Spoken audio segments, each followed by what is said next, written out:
پہلے انسان حضرت آدم علیہ السلام کی تخلیق۔ جب اللہ تعالیٰ نے اپنے حبیب صلی اللہ علیہ وسلم کو ظاہر فرمانا چاہا تو فرشتوں سے فرمایا کہ میں زمین پر اپنا خلیفہ بنانے والا ہوں۔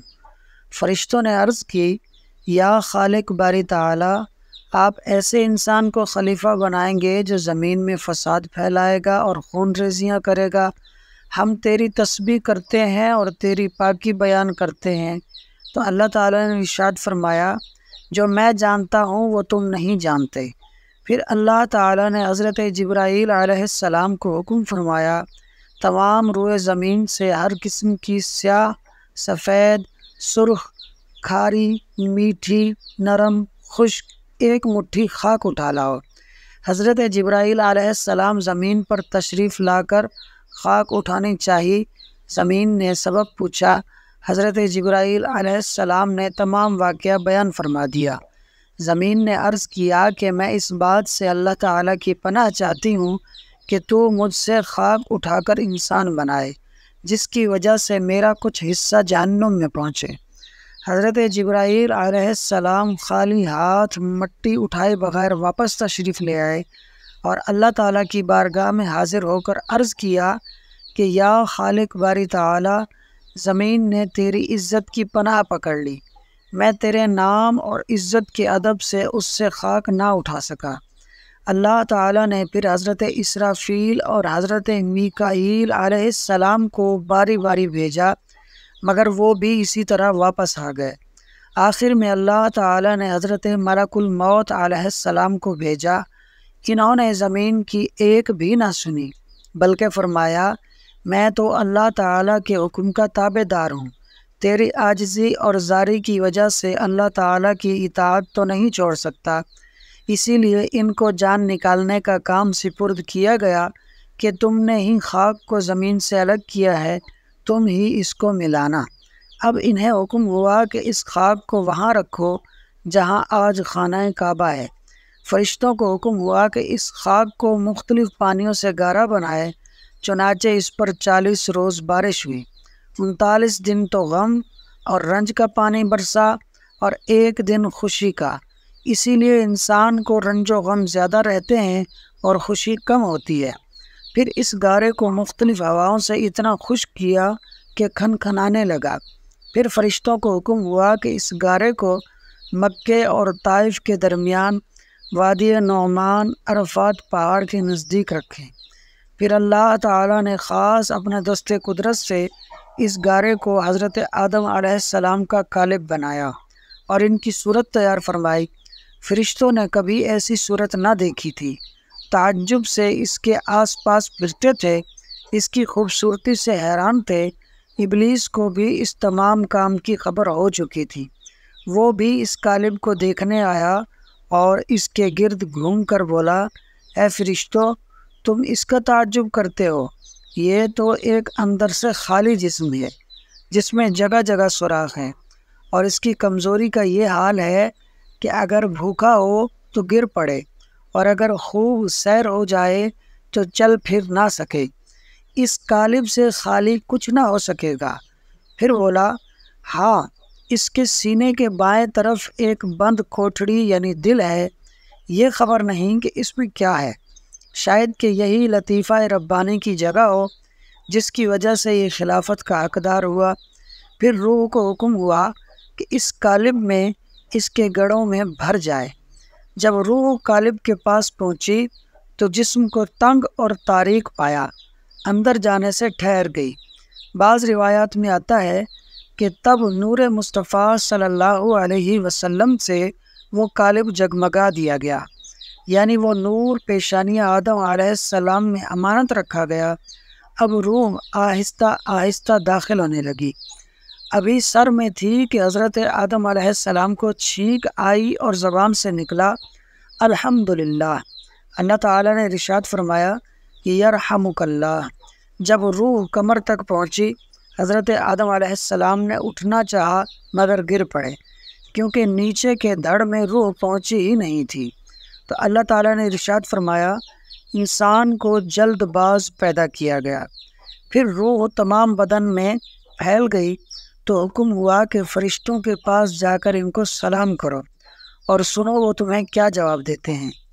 تب حضرت آدم علیہ السلام ادھر تشریف لے گئے اور فرمایا السلام علیکم۔ فرشتوں نے وعلیکم السلام ورحمۃ اللہ جواب میں فرمایا۔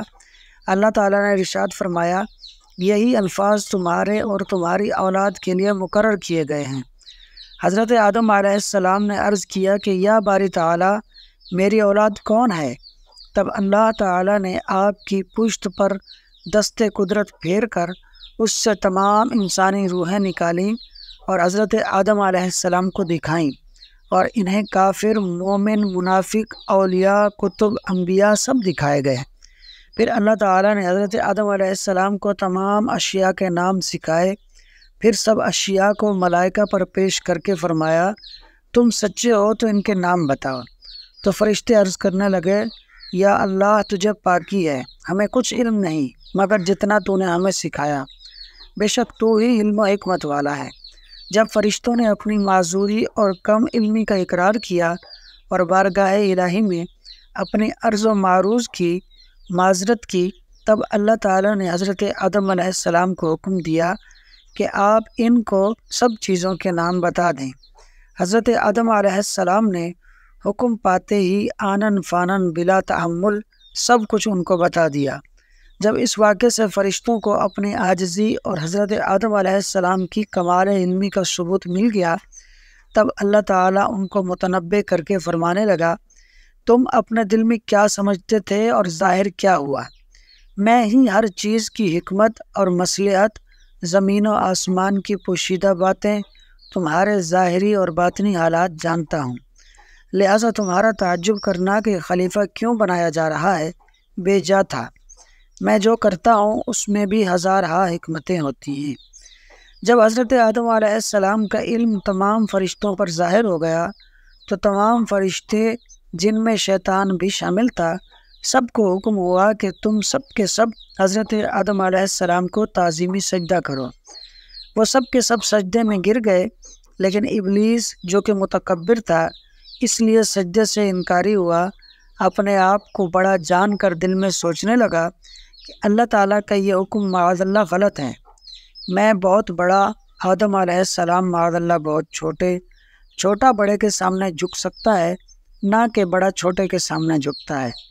اللہ تعالیٰ نے میری ہزاروں برس کی عبادت کی کوئی قدر نہیں کی اور میرا حق نہیں پہچانا، معاذ اللہ۔ جب اس لائن ابلیس نے اس طرح کہا تو یہ کافر ہو گیا۔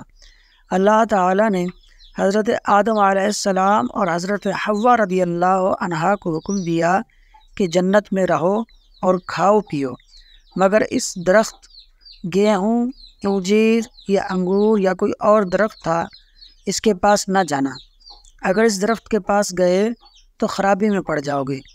شیطان لعین نے حضرت آدم علیہ السلام اور ان کی بیوی حضرت حوا کو اس بات پر اطمینان دلایا کہ یہ درخت تمہارے لیے مفید ہے، اور قسمیں کھا کر انہیں یقین دلایا کہ میں تمہارا خیر خواہ ہوں، لہٰذا ان دونوں ہستیوں نے اس درخت کا پھل کھا لیا اور اللہ تعالیٰ کی ممانعت کے اصل مقصد کو بھول گئے۔ تو اللہ کی طرف سے حکم ہوا کہ تم دونوں زمین پر اتر جاؤ اور وہاں آپس کی دشمنی کی تکلیف اٹھاؤ اور ایک مدت تک وہیں رہو اور وہاں ہی کما کر کھاؤ۔ جب حضرت آدم علیہ السلام جنت سے باہر زمین پر تشریف لائے تو ایک دم بہت سی آزمائشوں میں گرفتار ہو گئے۔ نمبر 1 جنت چھوٹنے کا غم، نمبر 2 اپنی بیوی حوا کی جدائی کا غم، نمبر 3 وحشت، نمبر 4 اللہ تعالیٰ کا عتاب اور اس عتاب کی وجہ سے سخت پریشانی۔ اسی پریشانی میں 300 سال تک اس قدر روئے کہ ان کی مثال دنیا میں نہیں ملتی۔ حضرت جبرائیل علیہ السلام کو بھی آپ کی گریہ و زاری پر رونا آ گیا، تو حضرت جبریل نے بارگاہ الہی عز و جل میں حضرت آدم علیہ السلام کی سفارش اور شفاعت کی۔ تب رحمت الہی نے آپ کی دستگیری فرمائی اور آپ کو رحمت للعالمین صلی اللہ علیہ وآلہ وسلم کا نام یاد دلایا اور حضور کے ذریعے آپ کی توبہ کو قبول فرمایا۔ حضرت آدم علیہ السلام اور حضرت حوا جب جنت سے چلے تھے تو انہیں یہ خبر نہ تھی کہ ہم ہمیشہ کے لیے جا رہے ہیں یا پھر واپس آنا نصیب ہوگا اور اس دنیا میں رہ کر رب سے تعلق رہے گا یا نہیں۔ تو ان کے اطمینان کے لیے فرمایا گیا کہ اب تم سب جنت سے اتر جاؤ، زمین پر جاؤ، لیکن وہاں تم پر ہماری نظر عنایت رہے گی۔ دیکھو اس بار تم چوک گئے، آئندہ ایسا نہ کرنا، اس غلطی سے سبق حاصل کرنا۔ جو ہماری ہدایت کے مطابق عمل کرے گا تو اس کو آئندہ نہ خوف ہوگا اور نہ کبھی گزری عمر سے غم ہوگا، بلکہ دونوں عالم میں شاد اور آباد رہے گا۔ ہم تمہاری طرف اپنی ہدایت یعنی عقل سلیم، عجائبات قدرت، انبیاء علیہم السلام اور کتابیں بھیجیں گے جو تمہارے لیے ہدایت ہوں گے۔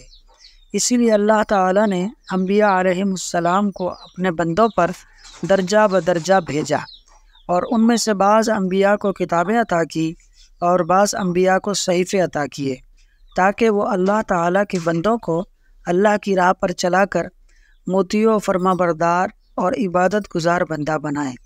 تو دوستو، یہ مختصر واقعہ تھا حضرت آدم علیہ السلام کی تخلیق کا اور آپ کے جنت میں لے جانے اور پھر جنت سے دنیا میں بھیجے جانے کا۔ اللہ پاک سے دعا ہے کہ اللہ پاک ہمیں اپنے اطاعت اور فرما برداری میں زندگی گزارنے والا بنائے اور جنت کو ہمیشہ کے لیے ہمارا رہنے کا ٹھکانہ بنائے، آمین۔ دوستو، ویڈیو اچھی لگی ہو تو لائک اور شیئر کر دیں، اور مزید ایسی معلوماتی ویڈیوز کو دیکھنے کے لیے فعال سنو یوٹیوب چینل کو ضرور سبسکرائب کر لیں۔ شکریہ۔